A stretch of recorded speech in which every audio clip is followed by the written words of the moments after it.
Baahubali cinema ఎప్పుడో 5 సంవత్సరాల క్రితం ప్రారంభించారు. షూటింగ్ ప్రారంభమయ్యి 4 సంవత్సరాలు దాటింది. అయితే అప్పటికి ఇప్పటికీ మనుషుల్లో ఎన్నో మార్పులు వస్తూ ఉంటాయి. అయితే ఈ సినిమాలో హీరోగా నటించిన ప్రభాస్ మాత్రం ఆ 4 సంవత్సరాలు ఒకేలా ఉండేందుకు చాలా కష్టపడ్డాడు.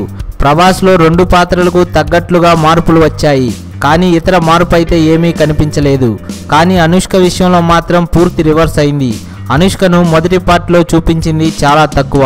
అయినా కూడా బాహుబలి మొదటి పార్ట్ విడుదలకు ముందే రెండో పార్ట్ చిత్రీకరణ జరిపారు. బాహుబలి మొదటి పార్ట్ విడుదల తర్వాత అనుష్క సైజ్ 0 చిత్రం కోసం దాదాపు 100 కేజీలు అయ్యింది. ఆ సమయంలో అనుష్క భారీ అందాలు చూసి షాక్ అయ్యారు. ఆ సినిమా తర్వాత మళ్ళీ బాహుబలి కోసం తగ్గాల్సిందిగా రాజమౌళి ఆదేశించాడు.